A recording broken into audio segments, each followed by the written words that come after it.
Martineau. Le parrain de l'actualité.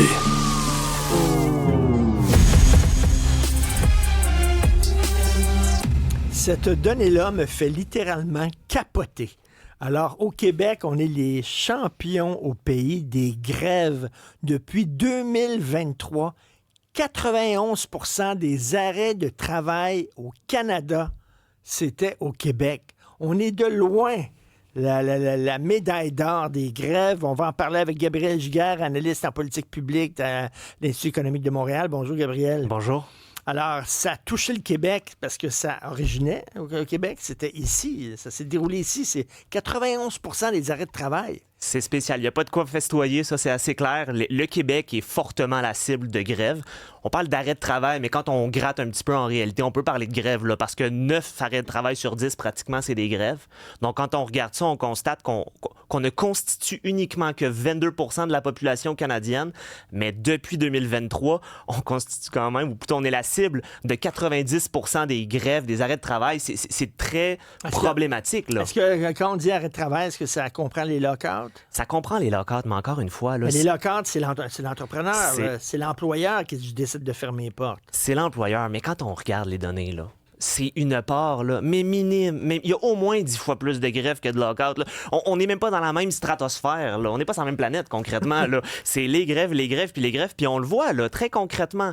2023, on regarde les grèves en cours. Là, on se rappellera toutes les grandes grèves du secteur public. On a tapé près de 700 grèves. 2024, Non, je te laisse aller. Non, mais en 2024, les grèves en cours, c'est presque 760 grèves. Et là, 760 grèves, ça veut dire quoi concrètement quand on regarde l'histoire au Québec? En 2019, on n'en avait pas 60. Quand on regarde depuis 1946, là, on est juste après la Deuxième Guerre mondiale, c'est assez exhaustif comme analyse. On n'a jamais vu ça. On n'a jamais été proche. Avant le nouveau record de 2023, c'était en 1974, juste avant la commission Clich, à cause justement des dérives syndicales dans le milieu de la construction.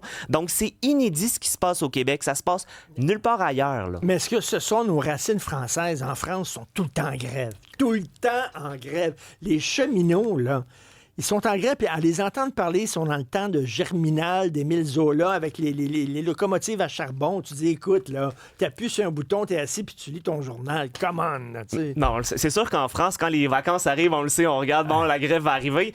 Il y a peut-être un impact, puis c'est important ce que tu dis, parce que quand on analyse la proportion au Québec des grèves, on a toujours été à peu près 1/4, 1/5 de la population, là, à tout le moins dans les dernières années, dernières décennies. Et ce qu'on constate, c'est qu'on était plus aux alentours de 50% des grèves entre 2012 et 2023.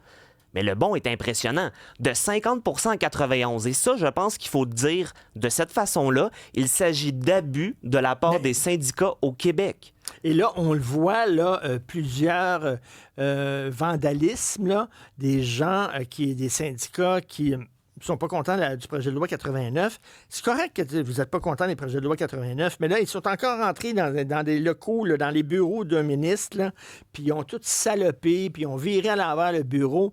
On revient au syndicalisme de gros bras des années 70. C'est hallucinant. Vraiment, là. C'est absolument hallucinant. Pas plus tard que ce matin, la ministre, comme vous dites, des Ressources naturelles, Mme Maïté Blanchette-Vézina, qui essentiellement constate qu'il y avait les membres de la CSN qui étaient là pour faire du saccage. Il y a une semaine, Chantal Rouleau, la ministre de la Solidarité sociale, où on voit son bureau vandalisé. Mais dans quel monde on vit pour que la présidente... du Conseil du patronat du Québec? Absolument. Mais il faut quand même se dire, dans quel monde on vit pour que dans une commission, là, c'est sérieux les commissions parlementaires à Québec, on a une présidente de la FTQ qui vient en regardant le ministre pour expliquer qu'on va sortir les gros bras. On a des gens devant son domicile, on va traquer les ministres, on s'en va dans les différents bureaux de comté pour saccager. Je veux dire, à un moment donné, là... c'est pas au syndicat de faire la loi. Il y a une assemblée législative. Oui. On peut parler, on peut dire qu'on n'est pas content. Ça sert à ça, la commission. Mais de commencer à menacer le ministre, je pense que... Pendant ce temps-là, on dit aux enfants, soyez polis avec vos professeurs, puis soyez un peu de civisme, un peu de respect. Regarde comment les adultes se comportent, Christy, là. On va dire, les enfants sont pas fous. Ils regardent ça. Regarde les syndicats qui font du vandalisme. On va faire pareil. Tu vas à la SAQ acheter ta bouteille de vin. Il y a des autocollants partout, comme si ça leur appartenait, eux autres, puis ils ont le droit de vandaliser toute la place. Puis on le voit en plus avec la CEPAC. Bref, je pense qu'il y a un des éléments. Non seulement la rhétorique a changé, le discours, on a l'explosion du nombre de greffes. Puis revenons à la base, là. Ce qu'on a vécu en 2023, ce qu'on vit à SAQ, ce qu'on va vivre à CEPAC, c'est la population québécoise. C'est monsieur, madame, tout le monde qui pourra peut-être pas aller travailler parce que son enfant, il peut pas aller à l'école. Le professeur est pas là, puis il est pas là pendant plusieurs dizaines de journées. Et là, explique le projet de loi 89, parce que c'est pas tout le monde qui comprend tous les tenants, les aboutissants de ce projet de loi-là. C'est quoi? Essentiellement, le projet de loi 89, il y a plusieurs éléments, mais un des éléments de base qui cause l'ire auprès des syndicats, c'est vraiment que le ministre constate quand même là, cet abus-là des syndicats, il faut le dire, et il dit, écoutez, à un moment donné, ça prend des services minimaux pour la population. Encore une fois, quand les enfants là peuvent pas aller à l'école pendant plusieurs journées, on le voit avec les grèves là, des CPE, c'est continuel. Là. En seulement 2 mois, 378 grèves actives au Québec, ou arrêt de travail, mais bon, c'est presque que des grèves. Ça touche aux gens. Les gens sont frappés par ça, les enfants n'ont pas accès à l'éducation, et donc, ce projet de loi-là vise à venir, j'ai envie de dire, rebalancer ce débalancement et cet abus syndical. Attends une minute, est-ce qu'on est en train de limiter le droit de grève des travailleurs?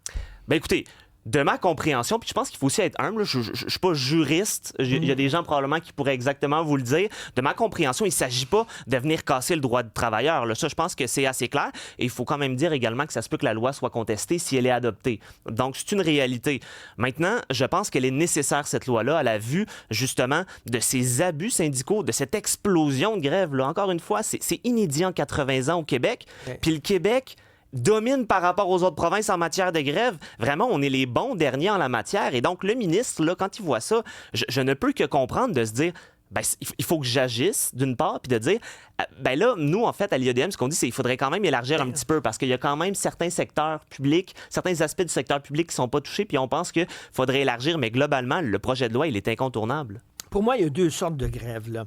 Il y a la grève des gens, par exemple, qui disent moi, je veux qu'on change mes conditions de travail parce que ça n'a pas de maudit bon sens. Par exemple, des gens qui travaillent dans le milieu de la santé, dans un hôpital où c'est tout croche, c'est vétus, qui disent on est épuisé, puis tout ça, les horaires de travail, tout ça. Je veux qu'on change les conditions de travail.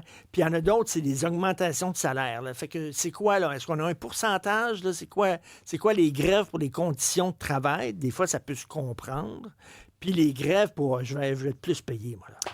C'est une excellente question. Malheureusement, quand on regarde les chiffres de Statistique Canada, on n'a pas ce niveau de détail-là qui serait par ailleurs fort pertinent.